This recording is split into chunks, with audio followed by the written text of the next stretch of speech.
Hi friends, ನಾ ಇವತ್ತು ತೋರಿಸಿದ್ರೆ ನಿಮಗೆ ವರ್ಣ ಫ್ಯಾಷನ್ ಮತ್ತು ವಿ3 ಫ್ಯಾಷನ್ ಲೊಕೇಶನ್ ನೋಡಿ. ಇದು ತುಮಕೂರಿನ ಬಸ್ ಸ್ಟ್ಯಾಂಡ್ ಫ್ರಂಟ್ ಸೈಡ್ ಬಂದ್ರು ನಿಮಗೆ ಪಕ್ಕಾ ಲೊಕೇಶನ್ ಸಿಗುತ್ತೆ ನೋಡಿ. ಇದು ನಮ್ಮ ತುಮಕೂರಿನ ಹೊಸ ಬಸ್ ಸ್ಟ್ಯಾಂಡು. ಹಂಗೆ ಸ್ವಲ್ಪ ಒಳಗಡೆ ಬನ್ನಿ ಬಸ್ ಸ್ಟ್ಯಾಂಡಿಂದ. ಇದು ಒಂದು ವೆಲ್ಕಮ್ ಬೋರ್ಡ್ ಕಾಣುತ್ತೆ. ಹಂಗೆ ಸೀದಾ ಬರ್ತಾ ಇರಿ ನೋಡಿ, ಸೀದಾ ಬರ್ತಾ ಇರಬೇಕು. ಸೀದಾ ಬರ್ತಾ ಇದ್ರೆ ನಿಮಗೆ ಒಂದು ಬ್ಯಾಕ್ ಸೈಡ್ ಒಂದು ರೋಡ್ ಕಾಣುತ್ತೆ. ಇದು ಬಂದ್ಬಿಟ್ಟು MG ರೋಡ್ಗೆ ಹೋಗೋ ರೋಡು. ಹಂಗೆ ಒಂದು ಸ್ವಲ್ಪ ಮುಂದೆ ಬನ್ನಿ. ಈ ವಿಡಿಯೋ ನೋಡ್ಕೊಂಡ್ ಬಂದ್ರೆ ಯಾರಿಗೂ ಕೇಳಂಗೆ ಇರಲ್ಲ ನೋಡಿ. ಬಸ್ ಸ್ಟ್ಯಾಂಡಿಂದ ಸೀದಾ ಬಂದ್ರೆ ಹಂಗೆ ಸೀದಾ ಬರ್ತಾ ಇರಬೇಕು. ಎಲ್ಲೂ ನೋಡಿ ಕೇಳಲೇಬೇಡಿ, ಆರಾಮಾಗಿ ವಿಡಿಯೋ ಹಾಕೊಂಡ್ ಬಂದ್ಬಿಡಿ. ಇದು ಫಸ್ಟೇ ಲೆಫ್ಟ್ ಕಾಣುತ್ತೆ, ಕಬ್ಬಿನ ಅಂಗಡಿ ಕಾಣುತ್ತೆ. ಅದರಲ್ಲಿ ಒಂದು ಸ್ವಲ್ಪ ಲೆಫ್ಟ್ ತಗೋಬೇಕು.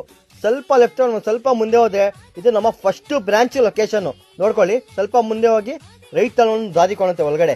ಬ್ಯಾಕ್ ಸೈಡ್ ಇಂದ ಎರಡನೇ ಅಂಗಡಿ ನಮ್ದು ನೋಡ್ಕೊಳ್ಳಿ. ಸೀದಾ ಒಂದು ಸ್ವಲ್ಪ ಮುಂದೆ ಹೋದ್ರೆ ನೋಡಿ, ಇದೇ ನಮ್ಮ ಫಸ್ಟ್ ಬ್ರಾಂಚು ವರ್ಣ ಫ್ಯಾಷನ್ ಲೊಕೇಶನ್. ಬನ್ನಿ, ನಿಮ್ಮ ಸೆಕೆಂಡ್ ಬ್ರಾಂಚ್ ಹೊಸ ಬ್ರಾಂಚಿಗೆ ಕರ್ಕೊಂಡು ಹೋಗ್ತೀನಿ. ಈಗ ನಾವು ತೋರಿಸಿರೋದು ವಿ3 ಫ್ಯಾಷನ್ ಲೊಕೇಶನ್. ಹಳೆ ಬ್ರಾಂಚ್ ಇಂದ ಒಂದು ಸ್ವಲ್ಪ ಆಚೆ ಬಂದು ಬ್ಯಾಕ್ ಸೈಡ್ ಅಲ್ಲೇ ಸೀದಾ ಬರಬೇಕು. ಹಂಗೆ ಸೀದಾ ಒಂದು ಸ್ವಲ್ಪ ಮುಂದೆ ಬಂದ್ರೆ ನಿಮ್ಗೆ ಒಂದು ಹೋಟ್ಲು ಕಾಣುತ್ತೆ. ಅದು ನಮ್ಮ ತುಮಕೂರಿನ ಫೇಮಸ್ ಹೋಟು ವಿಲಾಸಿ ಡಿಲೈಟ್ಸ್ ಅಂತ. ಅದ್ ಬಿಟ್ಟು ಒಂದು ಸ್ವಲ್ಪ ಮುಂದೆ ಬಂದ್ರೆ ನಿಮ್ಗೆ ಲೆಫ್ಟ್ ಅಲ್ಲಿ ಒಂದು ರೋಡ್ ಕಾಣುತ್ತೆ ನೋಡಿ. ಲೆಫ್ಟ್ ಸೈಡ್ ಲೆಫ್ಟ್ ತಗೋಬೇಕು. ಹಂಗೆ ಒಂದು ಸ್ವಲ್ಪ ಮುಂದೆ ಬಂದ್ರೆ ನಿಮ್ಗೆ ಒಂದು ಕೇಂದ್ರ ಬ್ಯಾಂಕ್ ಅಂತ ಬ್ಯಾಂಕ್ ಕಾಣುತ್ತೆ. ಆ ಬ್ಯಾಂಕ್ ಪಕ್ಕದ ರೋಟು ರೈಟ್ ಅಲ್ಲಿ ತಗೋಬೇಕು. ನಿಮ್ಗೆ ಹೊಸ ಕಲೆಕ್ಷನ್ ಬೇಕಾದ್ರೆ ಎಲ್ಲಿ ವಿಸಿಟ್ ಮಾಡಬೇಕು? ನಮ್ಮ ವಿ3 ಫ್ಯಾಷನ್